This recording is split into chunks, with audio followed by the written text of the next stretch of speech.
இந்த பறந்து விரிந்த சுதந்திர உலகத்தில் எனக்கு சுதந்திரம் என்னவோ இந்த 3.25 அடி சுவர்தான்.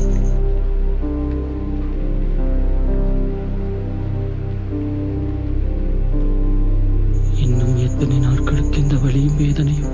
இதெல்லாம் நான் செய்த பாவமா, இல்லை எனக்கு விதித்த சாபமா என்று நினைத்து பார்ப்பதற்குள் 20 ஆண்டுகள் கடந்து விட்டது. யோனி இல்லா பெண்ணாய் பிறந்தது என் தவறா? ஏன் எங்களை ஒரு மனிதனாய், இல்லை ஒரு உயிரினமாய் கூட மதிக்க மாட்டுகிறீர்கள்? நாங்கள் வெறும் அவர்களில் காம பசிக்கு விலை போகும் இறைதானா? வெறி பிடித்த வேட்டை நாய்களை விட கொடூரமாக எங்களை குதறும் இந்த ஆண்கள் வர்க்கம். காமம் எனும் ஒரு இயற்கை உணர்வை இவர்கள் தினமும் எங்களுக்கு நரகமாக காட்டுகின்றனர். இந்த 100க்கும் 200க்கும் இன்னும் எத்தனை இரவுகள் இந்த ஆசனமாய் வேதனை?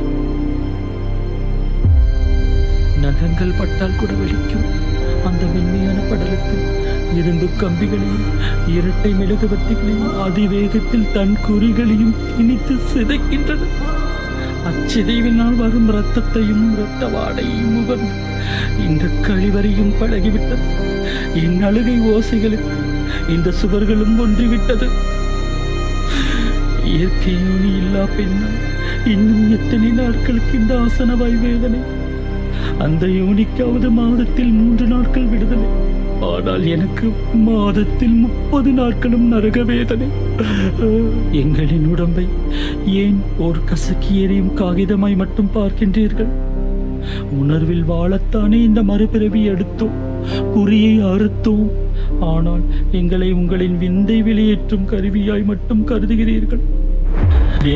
நாங்கள் விலை போகுமாங்கள் அவர்களின் ஓட்டுப்பிடியினால் விரித்தனமான கடியினால் எங்களின் சிரிக்காமல் பொருத்தப்பட்ட செயற்கை மார்பகங்கள் உடைந்திடுமோ என்று அவர்களின் வெறி கொண்ட நுழைப்பினால் ஆசனவாயில் கண்ணிச்சவ்வு என்று சொல்லப்படும் மெல்லிய தசை கிழிந்திடுமோ என்று அஞ்சாத இரவினர்.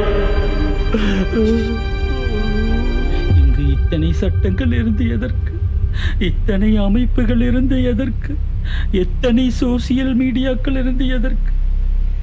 எங்களின் வழியை வெளிக்காட்ட இங்கு ஒரு வழி கூட இல்லையே.